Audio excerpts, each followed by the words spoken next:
Welcome to the deep dive. We've gone through a mountain of sources, all the articles, the breakdowns, everything you sent us. And our job here is to take that, that fire hose of information and give you the absolute essentials you need for Wild Card Weekend. Yeah, that's the mission. Especially for the biggest rivalry on the slate. Right. We're synthesizing all of it, the playoff context, the key personnel updates, and of course the weather, which is just a massive factor. A huge factor. We're not just reading headlines here, we're getting into the why. Yeah. So you walk away really understanding what defines these games. And we have to jump right in with some pretty significant breaking news. This is a huge shift in the NFC South. Oh yeah, this is big. Let's unpack this. The Atlanta Falcons, they've made a huge move, naming franchise legend Matt Ryan as their new director of football. That is a truly significant organizational shift. You're putting a high IQ football mind right at the top. So Ryan is heading up their entire overhaul. The title is Director of Football. But his real job is to rebuild that whole infrastructure. So this isn't just a PR thing. He's the operational chief. Exactly. His presence, it signals a new identity, a new level of accountability they just haven't had. And his first tasks. The next dominoes. He's got to find a new GM. Ian Cunningham's name is being floated as a favorite. And then, of course, the head coach. And make sure they're on the same page. Perfect lockstep. That's the whole point. Okay, fascinating off-season story, but let's shift to the field. Let's get to the playoff games you're actually watching today. Let's do it. We'll start with the Carolina Panthers versus the LA Rams. And the big thing from the sources is that the Rams are getting a key piece back. They are basically at full strength. Yeah, and the numbers back that up. Wide receiver Devontae Adams, he's back. After that nagging hamstring issue. Right, multi-game absence. And this is huge in two ways. First, you get your red zone threat back, obvious. But second, it takes all the pressure off Puka Nacua. So it changes the entire geometry for the defense. It absolutely does. When Adams is out there, you can't just double Nacua all game. It frees Puka up, and it makes the linebackers have to respect Adams over the middle. That's a massive psychological boost for them. Huge. And on the Panthers side, the whole conversation really shifts to their quarterback, right? Bryce Young. It has to. He's heading into a critical game, but also, a critical offseason for his contract. That fifth-year option. Exactly. And everyone expects them to pick it up. What does that signal? It signals stability.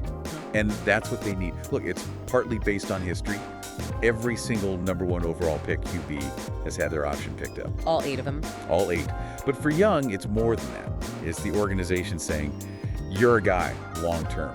Now, can he use that backing to deliver a big playoff performance? That's the question. Okay, tactically, what's the one matchup that decides this game? Well, everyone's talking about Puka Nacua, and they should be. He was a unanimous first-team All-Pro. An incredible season. But I'd argue this game is won or lost in the trenches. The key is the Panthers' run defense.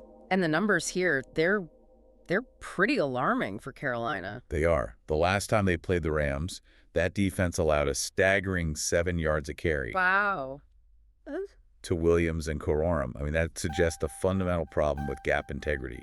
They have got to, as they say, buck up, or this game's over by the third quarter. But there is a little bit of coaching intrigue here, right? Something that might help them. There is. The Panthers, DC, Evero, he has a history with the Rams. He was an assistant with Sean McVay back in 2021. Okay, so he knows McVay's tendencies from the inside. What should we expect him to target? He knows McVay relies on all that complex pre-snap motion to set up the run blocking. Right. So Evero's going to try to disrupt the communication between the center and the linebackers. Maybe some delayed blitzes at the weak side guard. If he has any tells on McVay tucked away, now is the time to use them. And all of that gets magnified by the weather. I was looking at the reports you sent. The forecast really seems to favor a run-first approach. Absolutely. The forecast is rain. Lots of it. Like a 50% chance. Yeah, so slippery ball, poor footing. That means turnovers. It just makes the Panthers' run defense even more important. If the Rams can run in the rain, they'll control the clock and just bleed this game out. All right, that covers the early slate. Now, let's pivot. Let's zoom in on the main event. We're shifting gears to Chicago. Green Bay Packers versus the Chicago Bears. And this isn't just any playoff game. This is the longest-standing rivalry in the entire NFL. It runs so deep. But what's funny is their playoff history is actually pretty sparse. They've only met twice before. Once was way back in 1941. Right. And the one everyone remembers, was that January 2011 NFC title game. at Soldier Field.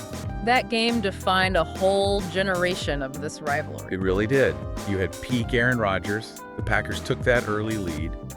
Then Jay Cutler couldn't play the second half. Yeah, that was controversial. But what everyone remembers is the dagger. The thick six, that iconic pick six by B.J. Raji. That sealed it, and the Packers went on to win the Super Bowl. It just established a decade of dominance. So you got this intense history, but let's bring it to the present. The conditions in Chicago. Throwing the ball is going to be a nightmare. Oh, it's brutal. The Windy City is living up to its name. What are the specifics? You're talking a wintry mix of rain and snow, gusts up to 21 miles per hour, and a real feel of 17 degrees. Oof. I mean, that is weather, just engineered for mistakes. And that weather, it just plays right into Chicago's hands. Perfectly. The Bears are third in the league in rushing. Their whole offense under Ben Johnson is built on a power run identity that is going to thrive in those conditions. While the Packers are more pass heavy. Exactly. The weather itself is basically Chicago's 12th man today. But it's not just the history from 2011. We have to look at what's happened in the last 6 weeks. These two teams have played twice, very recently. Right, and that sets up the current momentum. So let's start with Week 14. The Bears were way behind, classic Packers-Bears script. But Caleb Williams brought them all the way back, tied it at 21 in the fourth quarter. So the Bears proved they could hang. But then the Packers delivered the gut punch. Josh Jacobs with a huge power run to win it. And the most memorable part of that game was after, that icy handshake. the tension was just palpable. It was more than a win. It was a power move that set the stage for right now. And that tension just bled right into their next meeting in Week 16. It did. The Bears looked dead, down 16-9 with 2 minutes left, and then they pull off a miracle onside kick. Unbelievable. Takes it to overtime. Tied at 16, momentum completely flipped, and the Packers get the ball first in OT. But Malik Willis is in at QB. Right. Starter was injured. And it was a critical game-defining moment. The snap wasn't clean. Turnover, right in their own territory. A killer mistake. Yeah. And the Bears capitalized. Immediately. It led directly to the game winner, a huge 46-yard throw to DJ Moore. So the Bears are coming into this with recent success, a ton of confidence. So they aren't the little brother anymore, so to speak. Not at all. The pressure is enormous on the Packers. Yeah. The Bears have won the division.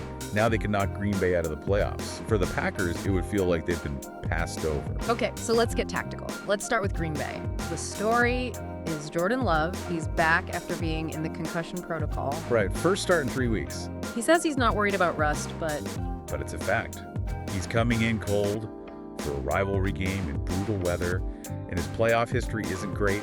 2 touchdowns, 5 interceptions in his last 2 playoff games. He has a lot to prove. so what's the Bears' game plan against him?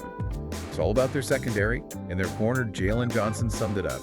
He said, "We live for the takeaways. It's pressure. Pressure and speed. Get in his face. Speed up his timing." That's his first read. They believe if you give Love time, with those receivers on the outside, it's going to be a long day. But this is what's so interesting about Love. He has this unique skill that sort of defies coaching when he's under pressure. He does. It's this uncoachable fadeaway throw, like a basketball player. Right. His arm strength lets him generate incredible velocity while he's retreating. He turns a sure sack into a completed pass. We saw it against the Bears. We saw it against Denver. So what's the advice for Love tonight then, facing this defense in these conditions? Patience. Early on, be patient.